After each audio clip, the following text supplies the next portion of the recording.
பெயர் is Likra Mangro. Before coming universal ஆலயத்துக்கு வருவதற்கு முன்பாக நான் குடிப்பேன், கெட்ட நண்பர்களோடு நான் சுற்றுவேன், to follow bad company, இரவு நேரம் கடந்து வெளியே செல்வேன், come home late in the nights. இரவு நேரம் கடந்து வீட்டுக்கு வருவேன், My parents பெற்றோரை எதிர்த்து நின்றேன். had a lot of anger. எனக்கு முன்கோபம் அதிகமாக இருந்தது. என்னுடைய அம்மா ஏதாவது சொன்னாங்க அப்படின்னா I would go from A to Z very ஆல இருந்து அக்க வரை listen to anything that she would say. எல்லாமே சொல்லுவேன். I would become அவங்க சொல்ற எதையுமே நான் கேட்க மாட்டேன். எல்லா நேரம் நான் ரொம்ப கோபமா இருப்பேன். I didn't know that there was a way out. இது எனக்கு தவறாவே தெரியல. எனக்கு இது சகஜமா தான் இருந்தது. For me, I was எனக்குள்ளாக நான் இப்படி தான் கஷ்டப்பட்டுட்டு இருந்தேன். நான் ஆலயத்துக்கு வரதுக்கு முன்னாடி என்னுடைய மகள் 4 வருஷமா கடுமையான தலைவலியை கடந்து சென்றா. அவ ஸ்கூலுக்கு போயிட்டு வந்த பிற்பாடும் போறதுக்கு முன்னாடியும் மாத்திரை மருந்து போடுவா.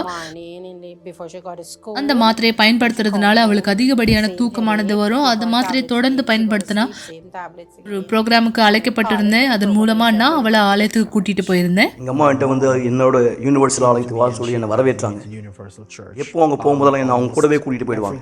நான் அவங்க கூட தான் எல்லா நேரம் ஆலயத்துக்கு போவேன். ஆலயத்தில் நடக்கிறத புரிஞ்சுக்கிறதுக்கு எனக்கு கொஞ்சம் காலம் எடுத்துக்கிச்சு. ஏன்னா பாஸ்டர் அங்கே என்ன சொல்றாரு எனக்கு முதல்ல புரியல. என்னால் அதை எல்லாத்தையும் புரிஞ்சுக்க முடியல. நான் ஆலயத்துக்கு வந்துட்டு இருந்தாலும் ஒரு கால் உள்ளேயும் ஒரு கால் வெளியும் வைக்கிறவனா தான் இருந்தேன். இப்படிதான் ரொம்ப காலமா எனக்கு போயிட்டு இருந்தது. நான் முடிவெடுக்க முடியாம தான் இருந்தேன். போதகர் சொல்ற எதுவுமே எனக்கு புரியாம இருந்தது. நான் ஆலயத்துக்குள்ள இருந்தாலும் கூட அவர் சொல்ற வார்த்தை ஒரு காது வழியா இன்னொரு காது வழியா வெளியே போயிடும். எதையுமே நான் புரிஞ்சுக்க மாட்டேன். போதகர் சொல்ற எதையுமே எனக்கு தான் அப்படி நான் எனக்குள்ள அந்த வார்த்தைகளை கொண்டு போகவே இல்லை. ஒரு நேரம் வந்தது, நான் ஆவிக்குரிய தாக்குதலுக்கு உள்ளாக்கப்பட்டேன், பாதிக்கப்பட்டேன். எந்த அளவுக்கு அப்படின்னா இரவு நேரங்களில் பிசாசு என் கூட என் பக்கத்தில் தூங்குற மாதிரி எனக்கு இருக்கும். அதனுடைய நகைக்கீரல்கள் என் கழுத்தில் ஒரு பக்கம், அதே மாதிரி இன்னொரு பக்கம் இருக்கும். என்னால் இரவு நேரங்களில் தூங்க முடியாது. தூக்கம் இல்லாத இரவுகள் அநேகம் எனக்கு இருந்திருக்கு. எனக்கு ரொம்ப இது ஒரு ஏமாற்றத்துக்குரிய ஒரு விஷயமா எனக்கு இருந்தது. இந்த மாதிரி ஒரு தருணம் தான் ஆவிக்குரிய இந்த தாக்குதல், தூக்கம் இல்லாத இரவுகள், எனக்குள்ள இருக்கிற முன்கோபம், இந்த மாதிரி எல்லா விதமான சூழ்நிலையில நான் சொன்னேன், இல்லை இப்படிப்பட்ட ஒரு விசுவாசத்தில் நான் இருக்கக்கூடாது. விசுவாசம் முழுமை அடையணும்னு தீர்மானிச்சேன். விடுதலைக்காக நான் போராடினேன். தொடர் சங்கிலி ஜெபங்கள் நான் கலந்துக்கிட்டேன். சிறப்பு நிகழ்ச்சிகளை கலந்துக்கிட்டேன். இது எல்லாமே நான் செய்தேன் என்னுடைய விடுதலைக்காக. நான் கடந்து போய் கொண்டிருக்கிற எல்லா ஆவிக்குரிய பிரச்சனையிலிருந்து நான் விடுதலை பெறணுன்றதுக்காக நான் எல்லாமே செய்தேன். ஒவ்வொரு புதன்கிழமை, ஒவ்வொரு வெள்ளிக்கிழமை, ஒவ்வொரு ஞாயிற்றுக்கிழமை நான் தொடர்ந்து ஆலயத்துக்கு வந்து தொடர் சங்கிலி ஜெபத்தை செய்கிற தீர்மானத்தோட ஒரு தடவை கூட நான் இந்த நாட்கள் தவற விட்டது கிடையாது. இல்லை, நான் உண்மை தன்மையா வந்தேன். ஏன்னா இதுதான் எனக்குள்ளாக தேவை, மாற்றம். நான் முன்னோக்கி செல்ல தீர்மானிச்சேன். அதுல உறுதியா இருந்தேன். அப்படி தொடர்ந்து நான் ஆலயத்துக்கு வந்துட்டே இருக்கிற சமயம், இனிமேல நான் ஆலயத்துக்குள்ள ஒரு கால் வைக்கிறவனா, ஆலயத்துக்கு வெளியில ஒரு கால் வைக்கிறவனா இல்லை. 2 கால்களும் ஆலயத்துக்குள்ளாக இருந்தது. நான் பீடத்தின் மேல பல சிறப்பு நிகழ்ச்சியை செஞ்சிருக்கேன். பல தொடர் சங்கிலி ஜெபங்களை செஞ்சிருக்கேன். நான் ஒரு பொழுதும் சோர்வடையல. தொடர் சங்கிலி ஜெபங்கள் செய்த பிற்பாடு, சிறப்பு நிகழ்ச்சிகளை கலந்து கொண்ட பிற்பாடு எனக்குள்ளாக நான் மாற்றங்களை பார்த்தேன். நான் எனக்குள்ளாக கவனிச்ச முதல் மாற்றம் ஆவிக்குரிய விடுதலை. இனிமேல் ஆவிக்குரிய தாக்குதலால் நான் பாதிக்கப்படலை. முன்கோபம் என்னை விட்டு சென்றது. நான் என்னுடைய அம்மாவை அதிகமாக மரியாதை செய்ய ஆரம்பிச்சேன். என்னுடைய குடும்பத்தாரை நான் மதிக்க தொடங்கினேன். நான் என் தசம பாகத்தில் என்னுடைய காணிக்கையில தேவனுக்கு உண்மை தன்மையா இருக்க தொடங்கினேன். நான் சிறப்பு நிகழ்ச்சிகளை கலந்து கொண்டேன். தொடர் சங்கிலி ஜெபங்களில் உண்மை தன்மையா இருந்தேன். முன்பு நான் சொன்னது போலவே தேவன் என் விசுவாசத்தை கனப்படுத்தினார். நான் சொந்த வியாபாரம் தொடங்கினேன். முன்னாடி மக்களுக்கு ஒரு வேலையாளா இருந்தேன். இப்போ நான் சொந்த வியாபாரத்துக்கு முதலாளியா இருக்கேன். அநேக நாடுகளுக்கு நான் பிரயாணிச்சிருக்கிறேன். 15 நாடுகளுக்கு நான் என் வாழ்க்கையில பிரயாணிச்சிருக்கேன். நான் இங்கெல்லாம் செல்வேன் நான் சொல்லி என் வாழ்நாள கனவு கூட காணாத இடங்கள். நான் ஐரோப்பா வரைக்கும் சென்றேன், அமெரிக்கா வரைக்கும் சென்றேன். எல்லா நாடுகளுக்கு நான் ரொம்ப சந்தோஷமா இருக்கேன், உறுதியா இருக்கேன். இது எல்லாமே நடந்தது தேவனுக்கான என் கீழ்ப்படிதல் மூலமாக தான். இந்த எல்லா வெற்றிகளை பார்த்தபோது, பண ரீதியான வெற்றிகளை பார்த்தபோது நான் புரிந்து கொண்டேன், ஆவிக்குரிய வாழ்க்கையில் நான் குறைந்து கொண்டே வருவதை. அதாவது ஆவிக்குரிய வாழ்க்கைக்கு நான் அதிக கவனம் கொடுக்கலன்றதை புரிஞ்சுக்கிட்டேன். மேலும் நான் இப்படிப்பட்ட ஒருவனாக இருக்கக்கூடாது. உலக ரீதியான வெற்றிகளுக்கு மட்டும் கவனம் செலுத்தி என் ஆவிக்குரிய வாழ்க்கையில நான் ரட்சிப்பு இல்லாமல் இருக்கக்கூடாது என்பதை புரிந்து கொண்டேன். அதுதான் என் வாழ்க்கையில மிக முக்கியமான ஒன்று. எனவே நான் பரிசுத்த ஆவியினுடைய தேடுதலில் என்னை ஈடுபடுத்தினேன். அவருக்காக நான் தாகத்தோடு இருந்தேன். நான் பரிசுத்த ஆவியானவருக்காக இஸ்ரவேல் சிறப்பு நிகழ்ச்சியில் கலந்து கொண்டேன். நான் உபவாசம் இருந்தேன், தானியேல் உபவாசத்தில் கலந்து கொண்டேன். இது எல்லாமே நான் செய்தது என் ஆவிக்குரிய வாழ்க்கைக்காக, என்னுடைய பண ரீதியான வாழ்க்கைக்காக அல்ல, என் ஆவிக்குரிய வாழ்க்கைக்காக. நான் அதிகமாக ஆலயத்துக்கு வர தொடங்கினேன். அதிகமாக ஆலயத்துடைய புத்தகங்கள் படிக்க தொடங்கினேன். அதிகமாக ஜெபிக்க தொடங்கினேன். பைபிள் படிக்க ஆரம்பித்தேன். நான் பரிசுத்தாவியானவருக்காக தாகமாக இருந்தேன். அதிகமாக அவரை தேட ஆரம்பித்தேன். நான் தீர்மானிச்சேன், நான் இனி இப்படிப்பட்ட ஒருவனாக இருக்கக்கூடாது. அவர் தொடர்ந்து தேடிக்கொண்டே இருந்தேன். நான் பழைய வாழ்க்கைக்கு செல்ல விரும்பல. அவரை இன்னும் தொடர்ந்து நான் தேட என்னை முழுமையாக அவருக்கு நான் அர்ப்பணித்தேன். I give my அப்படி நான் தொடர்ந்து அவரை தேடிக்கொண்டே இருந்த சமயம் அந்த ஒரு நாள் புதன்கிழமை அன்று all seeking for the Holy மாலை 7 மணி கூட்டத்தில் நான் பரிசுத்தாவினுடைய அபிஷேகத்தை பெற்றுக்கொண்டேன். எனக்குள்ளாக தேவன் இருக்கிறார் என்ற நிச்சயத்தை பெற்றுக்கொண்டேன். the assurance.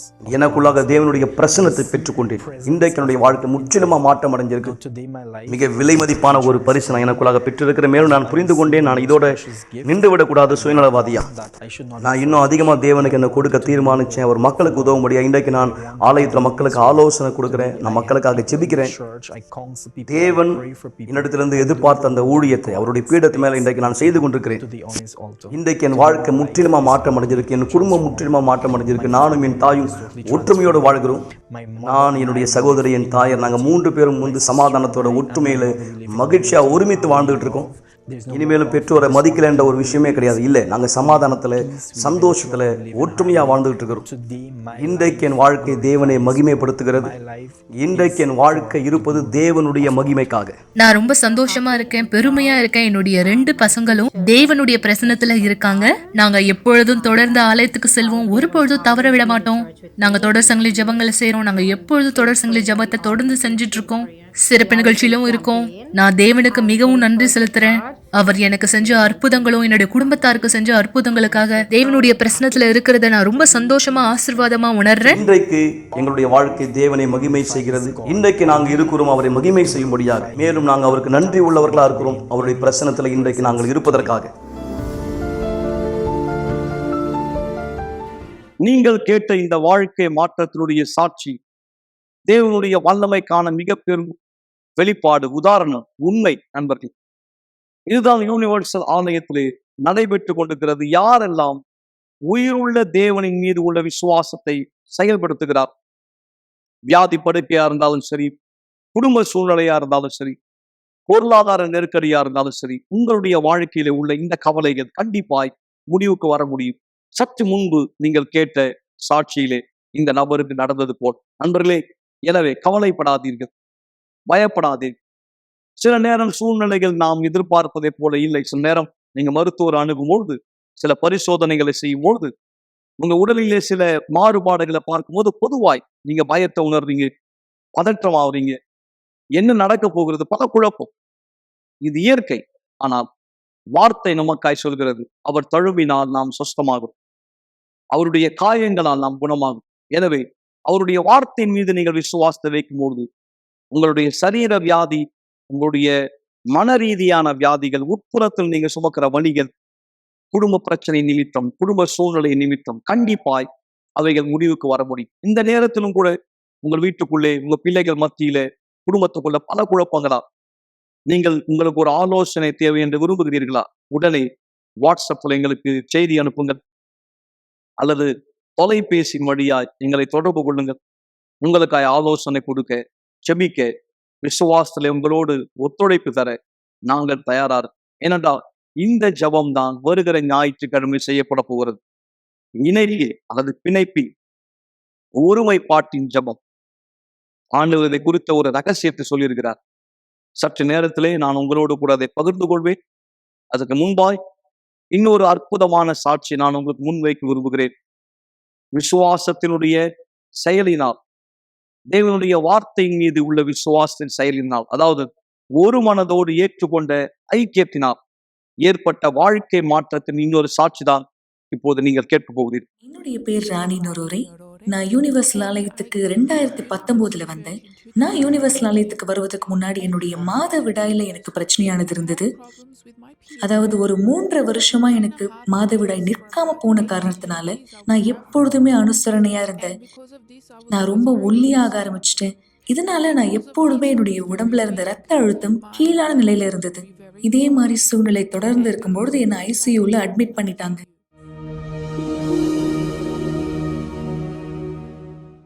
இது தொடர்ந்து இப்படியாகவே நடந்துட்டு இருந்தது. ஏன்னா என்னால எதுவுமே செய்ய முடியல இதுல இருந்து வெளியே வர்றதுக்கு. இந்த பிரச்சனையினால நான் அநேக பணம் மருத்துவமனையில செலவழிச்சேன். அதாவது ஏறக்குறைய ஒவ்வொரு மாதமும் நான் 3000 செலவு பண்ண வேண்டியதா இருந்தது. நான் ஒரு 1.5 வருஷமா தொடர்ந்து ஒரே டாக்டர் கிட்ட போயிட்டு இருந்தேன். ஒரு நாள் என்னுடைய மாதவிடாய் அதிகமா போன ஆரம்பிச்சதுனால அந்த நேரம் நான் மயக்கம் போட்டு கீழே விழுந்துட்டேன். எனக்கு சுயநினைவே இல்லாம போயிடுச்சு. ஒரு 5 நாள் பிற்பாடு தான் எனக்கு நினைவே வந்துச்சு. அதுக்கப்புறம் தான் எனக்கு தெரிஞ்சது என்ன ஆச்சுன்னு. நான் அந்த நேரம் கண்ணு முழிச்சு டாக்டர் கிட்ட கேட்டேன், நான் எப்படி இங்க வந்தேன்னு கேட்கும்பொழுது அவங்க சொன்னாங்க, நீ 4 நாளுக்கு முன்பாகவே மயக்கம் போட்டு விழுந்துட்ட. 4 நாளா நீ எழுந்துக்கவே இல்லை, எதுவுமே சாப்பிடல. 4 நாளுக்கு பிற்பாடு மட்டும்தான் உன்னால எழுந்துக்கவே முடிஞ்சுது அப்படின்னு சொன்னாங்க. அந்த சூழ்நிலைக்கு பிற்பாடு தான் எனக்கு தெரிய வந்தது என்னுடைய நிலைமை எவ்வளவு மோசமா இருக்குன்னு. இந்த சூழ்நிலை இருக்கும் பொழுதுதான் நான் யூனிவர்சல் ஆலயத்தை தெரிஞ்சுக்கிட்டேன் என்னுடைய நண்பர் மூலமாக. நான் எப்பொழுதுமே இந்த மாதிரி வியாதியில இருக்கிறதுனால அவங்க என்கிட்ட சொன்னாங்க, இந்த பிரச்சனைக்கு ஒரு தீர்வு உனக்கு இருக்கு அப்படின்னு. அவங்களும் சொல்லியிருந்தாங்க, நானும் யூனிவர்சல் ஆலயத்துக்கு போவேன் அப்படின்னு. எனவே நானும் ஒரு நாள் அவங்க கூட போகலாம்னு நினைச்சேன். நான் ஆலயத்துக்கு போகும்போது அன்னைக்கு வெள்ளிக்கிழமை கூட்டமா இருந்தது. யூனிவர்சல் ஆலயத்துக்குள்ளாக போன வெள்ளிக்கிழமை கூட்டத்துல நான் நல்ல அனுபவத்தை பெற்றேன். ஏன்னா அந்த இரவு நான் நல்லா தூங்கினேன். இதுக்கு முன்னாடி எனக்கு தூக்கமே இரவுல வராம இருந்தது. ஆனா அந்த ஜெபத்துக்கு பிற்பாடு நான் நல்லா தூங்கினேன். ஏன்னா சாதாரணமாவே நான் ஒரு நாள் தூங்கணும் அப்படின்னா விடிய காலம் 3 மணிக்கு 4 மணிக்கு மேலதான் எனக்கு தூக்கமே வரும். ஆனா அந்த நாள் நான் ரொம்ப சீக்கிரமாவே தூங்கிட்டேன். அதுக்கு பிற்பாடு ஒரு 3 மாசத்துக்கு மேல நான் தொடர்ந்து யூனிவர்சல் ஆலயத்துக்கு போக ஆரம்பிச்சேன். அப்போ அங்கிருந்த போதகர் எனக்கு ஆலோசனை கொடுத்தாங்க, நான் புதன்கிழமை ஞாயிற்றுக்கிழமை ஆலயத்துக்கு வரும்படிக்கு. அந்த ஆலோசனையை நான் ஏத்துக்கிட்டேன். நான் தொடர்ந்து ஞாயிற்றுக்கிழமை, புதன்கிழமை, வெள்ளிக்கிழமை ஆலயத்துக்கு போக ஆரம்பிச்சேன். நான் ஒரு தீர்மானத்தை எடுக்க ஆரம்பிச்சேன். நான் பழைய ராணியா இனிமேலும் இருக்க விரும்பல. நான் என் வாழ்க்கையில வித்தியாசத்தை ஏற்படுத்த விரும்புறேன்னு நான் தீர்மானம் எடுத்தேன். ஏன்னா முன்பாக நான் எப்பவுமே கோவமா இருக்க ஒரு நபரா இருப்பேன். ரொம்ப சீக்கிரத்துல எனக்கு கோவம் வந்துடும். என்னுடைய கண்களை பார்க்கும்போது அந்த அளவுக்கு வெறுப்பானது வெளியே தெரிஞ்சுது. நான் என்னுடைய கணவரோட அவ்வளவா சண்டை போட மாட்டேன். ஆனா அவர் தெரியாம ஏதாவது விஷயம் சொல்லிட்டாரு வாய் தவறு அப்படின்னா எனக்கு அவ்வளவு கோவம் வரும். நான் தொடர்ந்து அந்த விஷயத்த வச்சு சண்டை போடுவேன். இந்த மாதிரி நான் எப்பொழுதுமே சின்ன சின்ன விஷயத்துக்கு கோவப்படுறதுனால அவர் அதிகமா வீட்டுல இருக்க மாட்டார், வெளியே இருக்குதான் அவர் தேர்வு செய்வார். அந்த நேரம் தானியேல் உபவாசம் ஆலயத்துல நடந்துட்டு இருந்தது. நான் அதுல பங்கேற்றேன். நான் என்னுடைய தியாகத்தை தேவனுக்கு முன்னாடி அர்ப்பணித்தேன். தானியேல் உபவாசத்துல நான் பரிசுத்தாவினுடைய அபிஷேகத்தை பெற்றுக்கொண்டேன். சந்தோஷம், சமாதானத்தை எனக்குள்ளாக நான் பெற்றுக்கொண்டேன். எனக்குள்ளாக முழுமையான சந்தோஷம் இருந்தது. அந்த உறுதி எனக்குள்ளாக இருந்தது. நான் எனக்குள்ளாகவே முழுமையா சந்தோஷமா இருந்ததுனால ஆத்தும அமைதி எனக்கு விருப்பமானது ஏற்பட்டது. இனிமேலும் முன்னாடி இருந்த ராணி இல்ல. முன்னாடி இருந்த ராணிக்கு எப்பவுமே பொறாமையானது இருந்தது, அந்த வெறுப்பானது இருந்தது. ஆனா இன்னைக்கு எனக்குள்ளாகவே முழுமையான வித்தியாசம் இருக்கு. எனக்கு என்னுடைய குடும்பத்தார் சந்தோஷமா இருக்காங்க. என்னுடைய கணவர், என்னுடைய பிள்ளைகள் எனக்கு மரியாதை கொடுக்கறாங்க. முன்பாக எப்பவுமே வீட்டுல சண்டை இருக்கும். ஆனா இப்போ அப்படி இல்லாம நாங்க சந்தோஷமா இருக்கோம். நான் இனிமேலும் அதிகமா கோவப்படுறது இல்ல. முன்னாடி நான் எப்படி சண்டை போட்டனோ அதே மாதிரி இனிமேலும் நான் சண்டை போடுற நபரா இல்ல. ஏன்னா சந்தோஷம் எனக்குள்ளாக இருந்ததுனால யூனிவர்சல் ஆலயத்தை பொறுத்த வரைக்கும் எனக்குள்ளாக அது ஒரு பரலோகம் போல இருந்தது. ஏன்னா எதெல்லாம் என்னால இந்த உலகத்துல பெற்றுக்கொள்ள முடியலையோ அது எல்லாவற்றையுமே நான் யூனிவர்சல் ஆலயத்துல கண்டடைந்தேன்.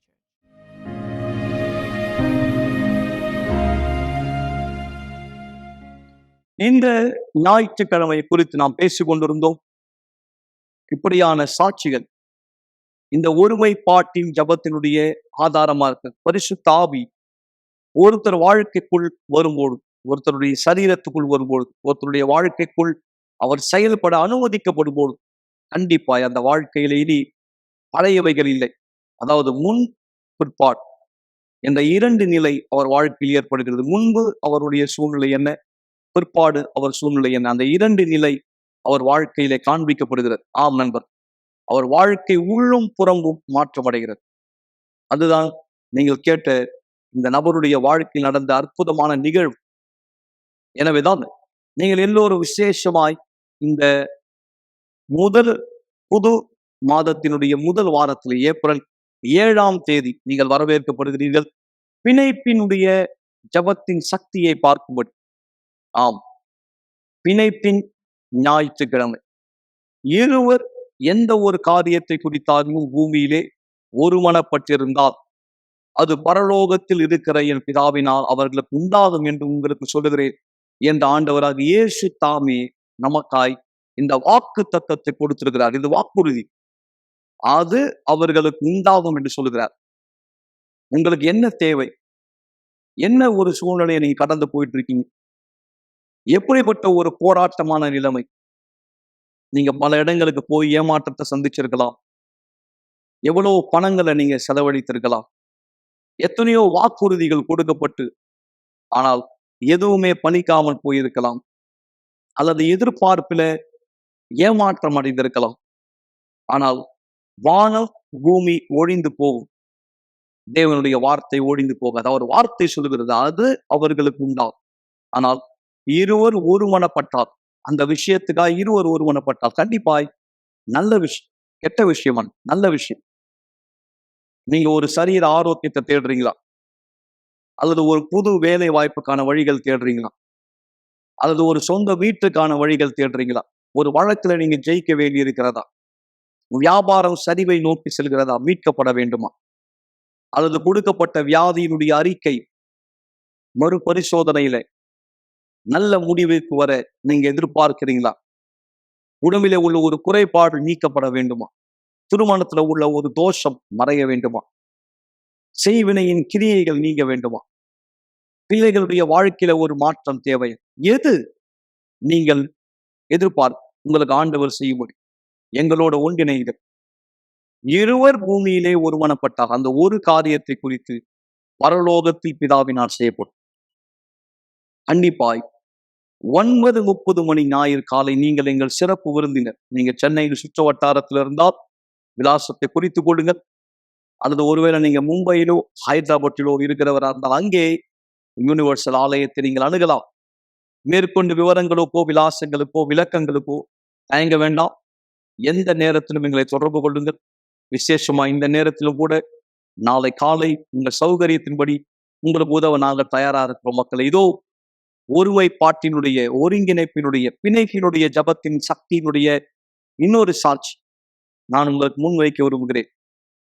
இந்த சாட்சியை பார்க்கிற ஒவ்வொரு தாய்க்கும், ஒவ்வொரு தந்தைக்கும், ஒவ்வொரு குடும்பத்துக்கும், ஒவ்வொரு பிள்ளைகளுக்கும் சொல்லுகிறேன், உங்கள் வாழ்க்கையிலே மாற்றம் கண்டிப்பாய் சாத்தியமாக முடியும்.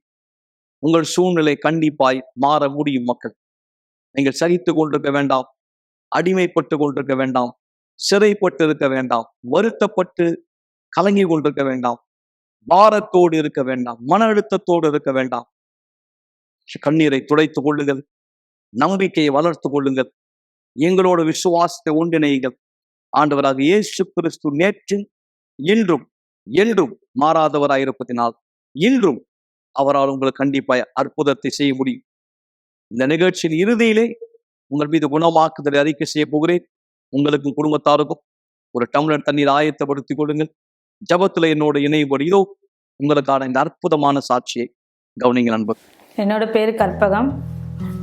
நான் என் முன்பாக என் வாழ்க்கை மிகவும் அழிக்கப்பட்ட நிலையில் இருந்தது.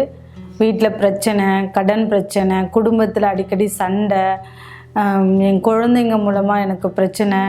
என்னோட பெரிய மகள் பேர் சசிகலா. அவளுக்கு தான் அடிக்கடி பிரச்சனை இருந்துகிட்டே இருந்தது. உடல் வியாதி இருக்கும். அவள் காலேஜுக்கு போகிறத ஒரு பெரிய பாரமாக நினச்சி போயிட்டு இருந்தா. படிப்பை இது பண்ணுறது. அவளுக்கு ஒரு தாழ்வு மனப்பான்மை இருந்ததால் எனக்குள்ளேயும் தாழ்வு மனப்பான்மை, தற்கொலை என்ன இருக்கும். இதனோட எஃபெக்டாக என்னன்னு தெரியல, என் மகளோட வாழ்க்கையிலையும் அது இருந்தது. பிஇ படிக்கும்போது செகண்ட் இயர் படிக்கும்போது நான் இனிமேல் காலேஜ் போக மாட்டேன் அப்படின்னு சொல்ல ஆரம்பிச்சிட்டா. காலேஜுக்கு போகிறதில்ல. எனக்கு பிள்ளைங்க படிக்கணும் அப்படின்றதுல நான் ரொம்ப ஆர்வமாக இருப்பேன். அதனால் அவளை திரும்பவும் படிக்க சொல்லி அவளுக்கு கம்பல் பண்ணதால் அவள் சூசைடுக்கு முடிவு பண்ணிட்டான். ஒரு நாள் அவள் சூசைட் அட்டம் பண்ணதால் எனக்கு என்ன பண்ணணும்னு தெரியல. இதுக்கு முன்னாடி அவளை இந்த சூழ்நிலையில் மீட்கிறதுக்காக நான் போகாத இடம் இல்லை. கோவில், கோலம், யார் என்ன சொன்னாலும் நான் செஞ்சுட்டு இருந்தேன். அவள் எப்படியாவது அவள் மாறுவா, மனம் மாறுவா அப்படின்னு சொல்லிட்டு. ஆனால் கடைசியான சூழ்நிலை என்னன்னா, நான் ரொம்ப பயங்கரமாக பாதிக்கப்பட்டது எப்படின்னா, என் மகளையே நான் இழந்துட்டேன். அவள் தற்கொலை பண்ணிக்கிட்டு அன்னைக்கு சூழ்நிலையில் என்ன பண்ணுறதுன்னு தெரியல. வீட்டில் யாருமே இல்லை. நான் தனியாக கொண்டு போய் ஹாஸ்பிட்டலில் சேர்த்தா அவளுக்கு ஒன்றும் இல்லை, பல்செல்லாம் இல்லை, நீங்கள் என்ன பண்ணுவீங்களோ தெரியாது அப்படின்னு வீட்டுக்கு கூப்பிட்டு போயிடுங்கன்னு சொல்லிட்டாங்க. அந்த மாதிரி ஒரு சூழ்நிலையில் எங்கள் அக்கா இந்த இடத்த பற்றி, இந்த ஆலயத்தை பற்றி சொன்னாங்க. நான் ஒரு அவநம்பிக்கையாக தான் இங்கே வந்தேன். எங்கெங்கேயோ போனோம், அது நடக்கலை, இங்கே மட்டும் நடக்குமான்னு. ஆனால் நான் என் குழந்தைய பிணமாக தான் இந்த இடத்துல நான் கூப்பிட்டு வந்தேன். அப்போ முதல் மீட்டிங்லேயே எனக்கு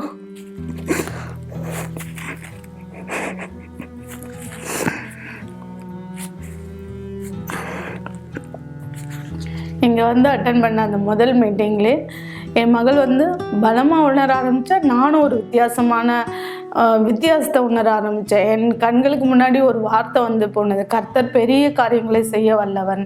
உண்மையாக அது என்னோடய வாழ்க்கையில் அன்றைக்கி நடந்தது.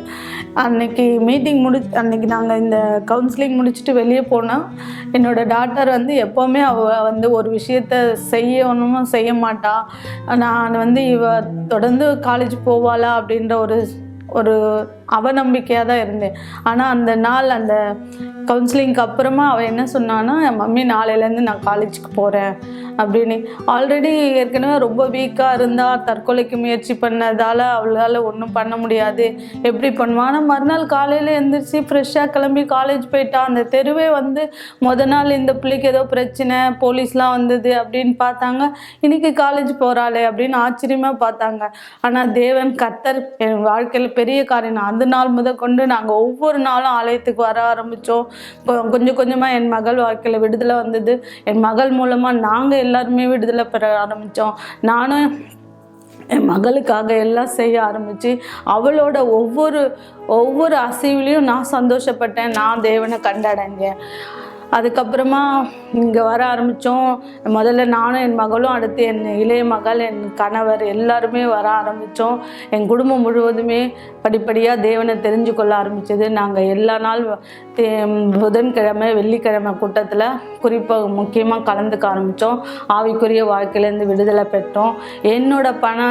என்னோட பண வாழ்க்கையிலையும் நான் வித்தியாசத்தை பார்க்க ஆரம்பித்தேன். கடன் பிரச்சனையிலேருந்து நான் கிட்டத்தட்ட 5 லட்ச ரூபாய் கடனோடு இந்த ஆலயத்தில் வந்திருந்தேன். இங்கே வந்த பிறகு நான் இங்கே கடந்த வழிநடத்தலில் கேட்டு கீழ்ப்படிய ஆரம்பித்தேன். இன்றைக்கி வந்து எனக்கு கடன்றது எதுவுமே இல்லை. என்னோட கடன்ற பிரச்சனையிலேருந்து நான் முழுமையாக விடுதலை அடைஞ்சிருக்கேன். இந்த நடுவில் வந்து நான் நிறைய விஷயங்களை கடந்து போயிருக்கேன். எல்லாத்துக்கும் தேவன் எனக்கு வழிநடத்தல் கொடுத்துருக்காரு. அதுக்கப்புறம் இந்த ஆலயத்தில் வந்து நான் தொடர் சங்கிலி ஜபத்தில் கலந்துக்கும் போது பரிசுத்த ஆவியை பற்றி தெரிஞ்சுக்கிட்டேன்.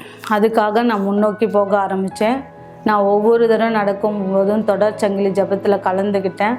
அப்போது ஒரு மாதம் பிப்ரவரி மாதம் ஜபத்தில் வந்து நான் பரிசுத்த ஆவியின் அபிஷேகத்தை பெற்றேன். அந்த நாள் வந்து அவ்வளோ ஒரு சந்தோஷத்தை நான் என் வாழ்க்கையில் அடைஞ்சேன். நான் ஓடி அவ்வளோ எல்லாருக்கிட்டையும் நான் பரிசுத்த ஆவியின் அபிஷேகத்தை பெற்றதுக்கான எனக்குள்ளே அவ்வளோ ஒரு சந்தோஷம். அதுக்கப்புறம் வந்து நான் நிறைய விஷயங்கள் எனக்குள்ளே மாற்றத்தை பார்க்க ஆரம்பித்தேன். முன்னாடி வந்து நான் எல்லாத்துக்குமே யாரையாவது டிபெண்ட் பண்ணி தான் இருப்பேன் எதையும் செய்கிறதுக்கு. இப்போ வந்து எல்லா விஷயத்துலையும் தேவன் என்னை வழிநடத்துகிறாரு.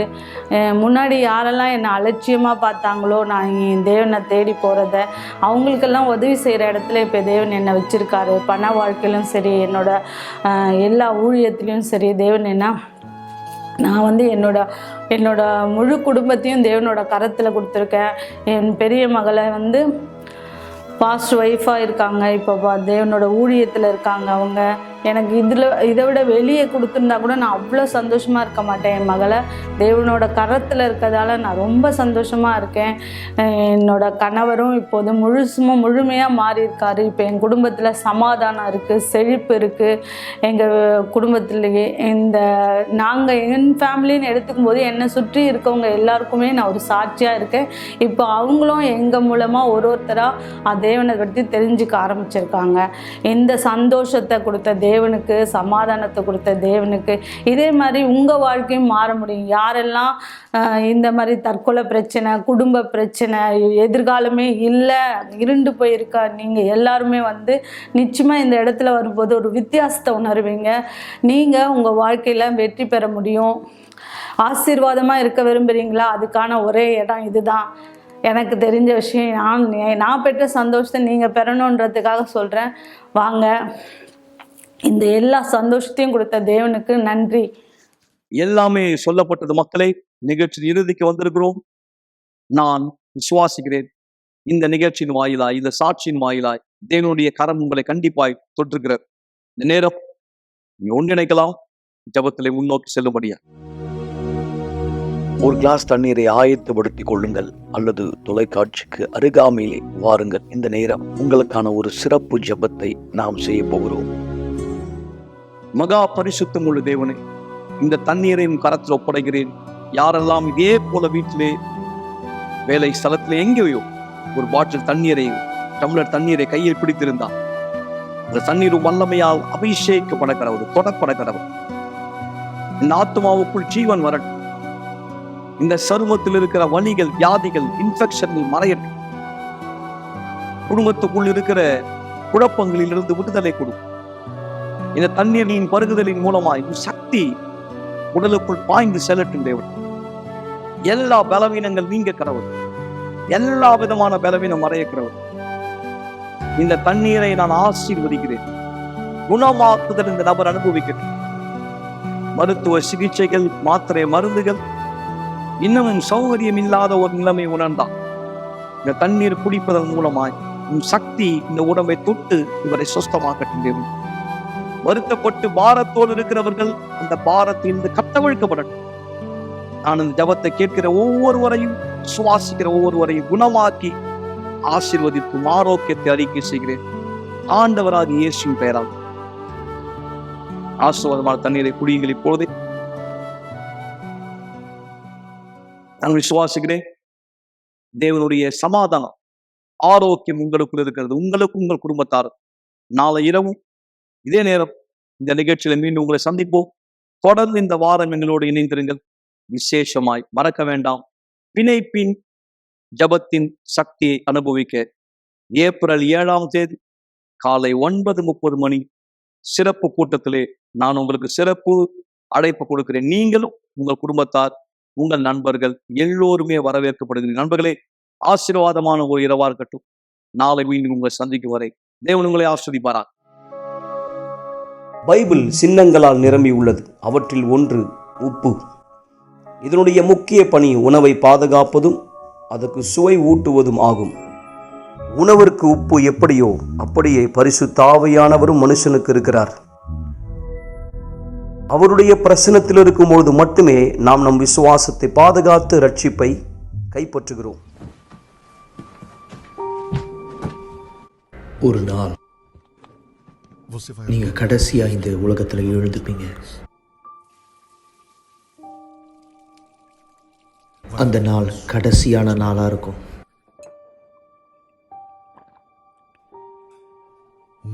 கடைசியா ஒரு முறை நீங்க காலை உணவை சாப்பிடுவீங்க.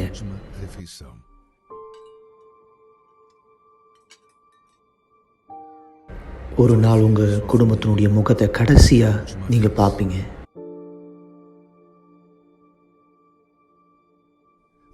உங்களுடைய கடைசியான வார்த்தையை சொல்லுவீங்க. உங்களுடைய கண்கள் கடைசியா ஒரு முறை சிமிட்டும்.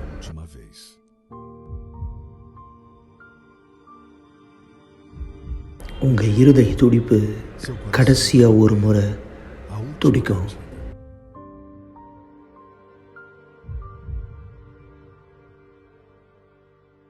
நீங்க கடைசியா ஒரு முறை மூச்சை இழுத்து விடுவீங்க.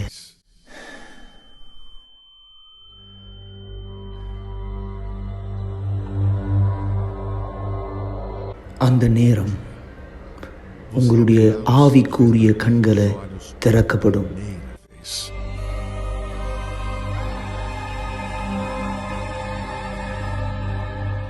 அந்த நேரத்தில் நீங்க புரிஞ்சுப்பீங்க எந்த அளவுக்கு உங்களுடைய ஆத்மா உண்மையானது அப்படின்னு.